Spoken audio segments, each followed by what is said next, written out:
আবু তাহা আদনান স্ত্রীকে তালাক দিয়ে আবার বিয়ে করছে, ইসলামের দৃষ্টিতে এটা কিভাবে দেখছেন? এক মৌলবীর নাম করলো রে, এখন বড় বিপদ ফেলে দিলেন বারে।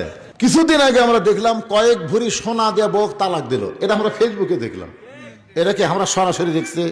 কথা দেখছি সরাসরি দেখলি, ফেসবুকে দেখলাম। ওই মেয়ে সাবিকুন নাহার, ওই মেয়ে বহু কথা আবু তাহা আদনানের বিরুদ্ধে বলছে, বহু কথা। সেটা বাংলাদেশের বহু মানুষ শুনে আবু তাহা আদনানকে বলছে ই তো ভালো না, অনেকে বলছে আর ওয়াজ শোনাই যায় না, বহু কিছু বলছে। আবার কতগুলো আলেম বলছে তা আলেম না, ওই জেনারেল শিক্ষায় শিক্ষিত হঠাৎ বক্তা, যুবকদের আইডল, মানে অনেক কিছু বলে তার বদনাম করলো। আবার আজকে শুনতেছি ওই বক আবার নিল। দেশত কি মেয়ে মানুষের অফ করছে, ছাড়া দিয়ে আবার লেওয়া। এখন আমরা হুজুরা কি করি? কারণ তালাক কয়েক প্রকার। একটা হলো তালাকে মোগাল্লাজা, এই তালাক দিলে আবার সেই বউক লিবার গেলে ওই বউক অন্য জায়গায় বিয়া বসা লাগবে 3 মাস 10 দিন পর। ওই লোক যদি স্বইচ্ছায় ছেড়ে দেয়, আবার 3 মাস 10 দিন পরে ওই মেয়ে যদি রাজি হয়, তাহলে বিয়া করার বিধান ইসলামে আছে। তবে খাপসা কাম না করাই ভালো। কথা কন, এই কামটা খুবই খারাপ লাগতেছে না? এক জায়গায় বিয়ে হবি, উই আবার ছেড়ে দিবি, ওই অপেক্ষা বসে থেকে আবার সেই বউক লেওয়া, এটা একটা কেমন কাম? দেশত মেয়ে থাকতে এরকম বিয়ে না করাই ভালো। কিন্তু এখানে কারোর সাথে বিয়ে বসলো কিনা, ও কয় তালাক দিল সেটাও জানি না। তালাকে খোলা একটা তালাক আছে, খোলা তালাক, মানে 3 তালাক না দেয় 1 তালাক 2 তালাক, যাকে বলে শাসন তালাক। এরকম তালাক যদি হয় তাহলে লেওয়া যায়। আমার কথা কি বুঝলেন? কিন্তু আমরা তো গোড়ের খবর জানি না, এখন না জানা ফতুয়া কিভাবে দেই। তবে আলেম ওলামা একটু সতর্ক থাকা দরকার, ঠিক কিনা বলেন? একটু সতর্ক হওয়া দরকার। এই বইয়ের কারণেই কিন্তু আবু তাহা আদনান একটা গুমের নাটক করছে। ধরে কোন কথা ঠিক আপনাদের মনে আছে? হাই রে হাই, হেরে গেল রে, আকার পাওয়া যাবে রে। কে কি ফেসবুকে লিখলো যে হাসিনা সরকার গুম করছে, এ করছে সে করছে, পরে কিছুই লয়। এই 2 বইয়ের ফেতনার জন্য ওই আপাতত রেস্টে আছিল, এক হোটেলের মধ্যে রেস্টে আছে। দেখি বইয়েরা কি করে। আবার এইটাই শুরু হলো, আবার এটা শুরু হলো।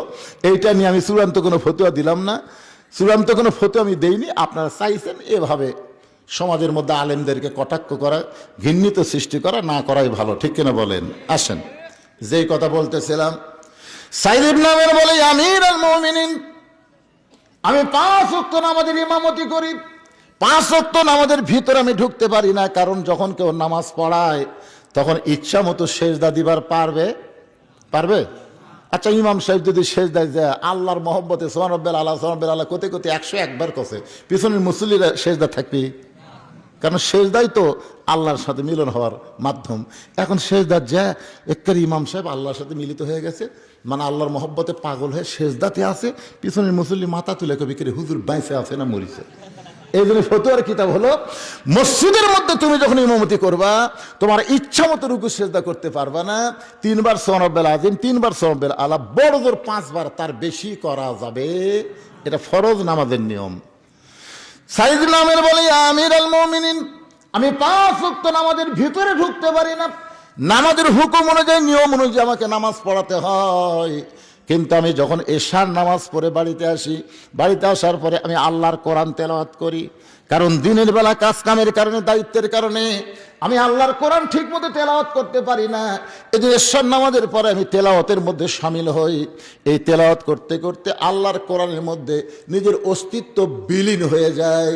আপনারা বুঝতে পারতেছেন, আমি নিজের চোখে দেখছি কোরআন তেলাওয়াত করতে করতে যে কোরআনের মধ্যে ঢুকে যায়। তার একটা প্রমাণ হলো আমার মাদ্রাসা, একটা ছেলে কোরআন শরীফ খালি এরকম ঝুঁকতে স্যার পড়তেছে। আমি চিন্তা করলাম আমরা আলিয়ার ছাত্র তো কেন ঝোঁকে খেয়া, কিন্তু এই যে কোরআনের ঝোঁক, ইজা যুকিরাল্লাহু ওয়াজিলাত কুলুবুহুম, আমি পিছন দিক থেকে আস্তে করে যাই ধরছি, যেই ধরছি ওর পড়া বন্ধ। আমি বললাম পড়, না হুজুর আপনি ছাড়া দেন, আপনি ছাড়া দেন, তারপর আমি পড়ব। যেই ছাড়া দিছি একটু দূরে এসে আমি চিন্তা করলাম এই যে ঝুঁকতেছে আর কোরআন পড়তেছে, এই ঝোঁক আর কোরআন পড়াটা দেখতে কেমন। কিছুক্ষণ পর আমি চোখ বন্ধ করলাম, ইয়ানজুরু বিনুরিল্লাহ, আমি একটু নূরের চোখ দিয়ে দেখার চেষ্টা করলাম। ওই বাচ্চার দিকে তাকায় দেখি ওই বাচ্চা দুনিয়ার কোনো মাদ্রাসায় না, যেন জান্নাতের মধ্যে জান্নাতের কবিতা হয়ে বাকবাকুম করতেছে। কারণ যখন কেউ কোরআন পড়ে সে নিজের পড়া পড়ে না, সে আল্লাহর পড়া পড়ে। আর আল্লাহর পড়া কোরআন যখন পড়ে, সে আল্লাহর মহব্বত যদি কলিজার মধ্যে না ঢোকায়, তাকে আল্লাহ 30 পারা কোনোদিন সিনার মধ্যে দিবে না। জোরে কোন কথা ঠিক কিনা? আপনারা কি মনে করেন এই 30 পারা কোরআন হেফজ করে এটা কি তুই মুয়া ব্যাপার নাকি? 2-4টা সূরায় 2-4টা দোয়ায় আমরা মুখস্থ হওয়ার পারি না, আর 30 পারা কোরআন এই সিনের মধ্যে যারা ঢুকাইছে, মনে করবেন না তারা সাধারণ মানুষ। এরা আল্লাহর মহব্বতে নিজের অস্তিত্বকে বিলীন করে দিলেই আল্লাহ 30 পারা কোরআন নিয়ামত তাকে দান করে। ধরে কর সুবহানাল্লাহ।